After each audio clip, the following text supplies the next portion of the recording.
Hi everyone, this video is about evaluating sources, and I'm going to talk about when we should trust experts and how this relates to evaluating some conspiracy theories.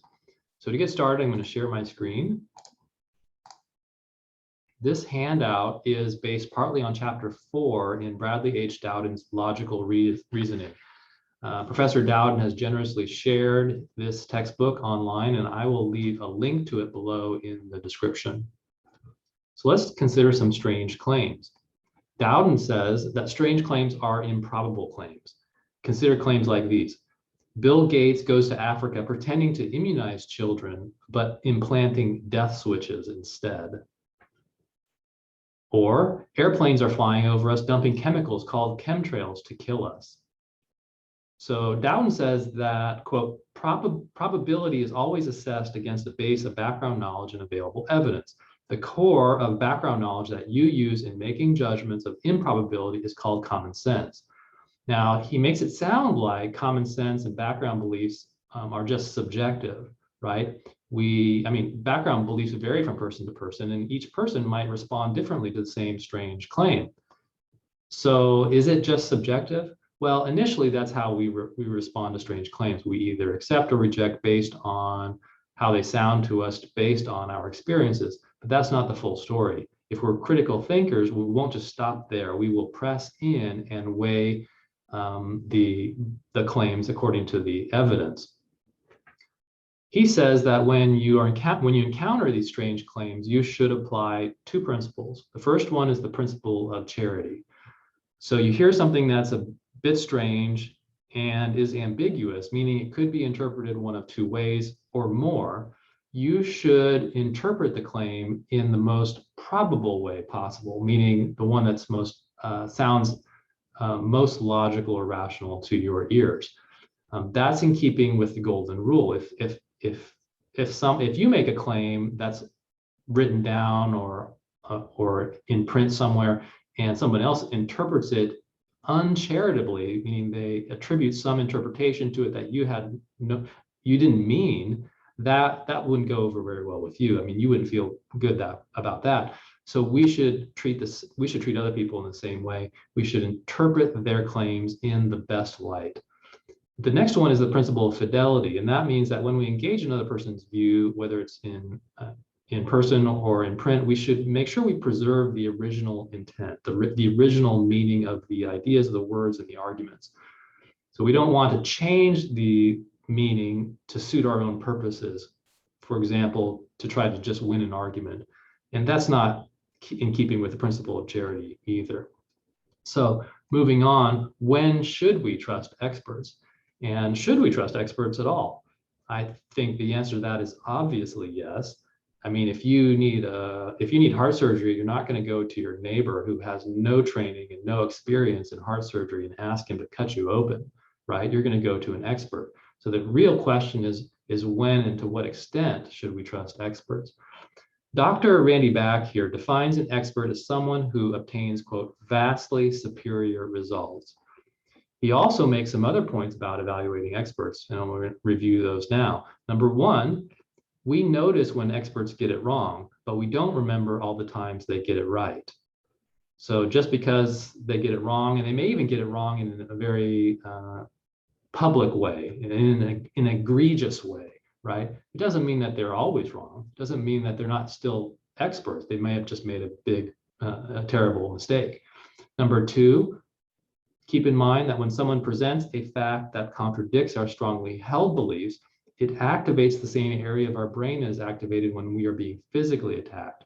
So sometimes we might have an emotional response to certain strange claims, but that doesn't mean that the strange claim is wrong. That just means that it may threaten us or threaten our identity in some way. And we need to keep that in mind. If we're going to be critical thinkers, we need to recognize that sometimes emotions can blind us to the truth, and we need to be open-minded. Number three, sometimes experts are just plain wrong. There's nothing much to say about this one. We are all human. We make mistakes. Even experts do. And I think we need to be forgiving to a certain extent. Number four, I wouldn't expect an expert to be right any more often than the general public if they are outside their field. And so Dr. Back here is saying that when you have somebody who's maybe brought onto a talk show or on the news, and they're asked to give their opinion about something that they're not trained in and have no experience in, that's a good time to stop trusting what they have to say. At least, I mean, you should give them the same hearing as you would give anybody, but you wouldn't give them any more special consideration based on their expertise in these areas. Lewis Vaughn, who's an author of another critical thinking text, says that we have good reasons to doubt experts in the following situations. Number one, when they are guilty of simple factual and formal errors. Number two, when their claims conflict with what you have good reason to believe. Number three, when they don't adequately support their assertions. Number four, when their writing contains logical contradictions or inconsistent statements. Number five, when they don't treat opposing views fairly. Number six, when they are strongly biased, emotional, or dismissive. Number seven, when they rely on information you know is out of date. And number eight, when most other experts in the same field disagree.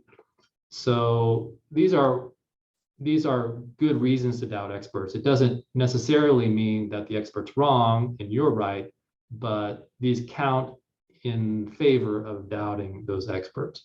If we're going to weigh the evidence, if we're going to weigh reasons for and against, these will count in favor of doubting those experts. Now, let's see how this is relevant to evaluating conspiracy theory. So consider flat earth theory. Consider how scientific experts are rejected by flat earthers. So I've constructed this argument based on some of my conversations with people who believe in a flat earth. And this is not, I put it in a more logical form here so that it's structured in a way you can see the reasons and the conclusions. But this is a pretty common one, at least in my experience. Premise number one, NASA is a government agency. Premise two, government agencies have lied to us in the past. Premise three, any person or entity that has lied to us in the past should not be trusted. These lead to the conclusion that NASA should not be trusted. Number five, the only evidence we have that the Earth is round comes from NASA space images. Now, this claim is doubtful, but I'm just going to leave it there. We're going to assume it's true for the moment. Number six, NASA space images are not good evidence. Number seven, our senses and experiences support the view that the Earth is flat. Therefore, this conclusion, the Earth is flat. So it's not clear what lies are being referred to in premise number two, but let's just grant this is true. I mean, human institutions are made up of human beings, and humans have a tendency to lie. And the government has lied to people in the past. So why should we trust them now? I think the answer has two parts, or actually three here. First, you can answer in this way. Just because someone has lied to you before, it doesn't mean that you can never trust them again. I mean, if this were true, then enduring human relationships would be impossible. Secondly, you can ask whether there is institutional accountability and responsibility. So for example, does the institution exist in a two-party system? Is there any regulatory oversight of this institution? If there is, then there's more reason to trust what they have to say.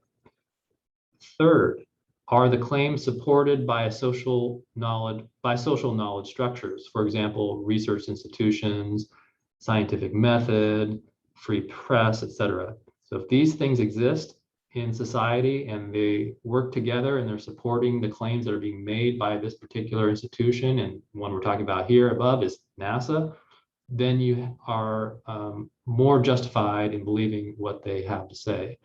So this is just a sample of how you might respond to a conspiracy theorist in this case. And it doesn't mean that there's no evidence out there for the roundness or the spherical nature of the Earth. I think that you can actually go out and test it for yourself. And I think you should try, especially if some of the evidence on the other side is concerning to you. And what I'm going to offer you below is one time when I did. I've actually done it a few times, but this is one piece of photographic evidence that I like to show my students. A few years ago, I was on a flight from San Diego to Dallas in the evening, and the sun was setting behind, and I realized I was about to have an opportunity to take a really good picture. And so I pointed the camera out the window here, and at just this moment, the moment right before this, the clouds below on the Earth were illuminated by the setting sun. And at just this moment, the clouds went dark in the shadow.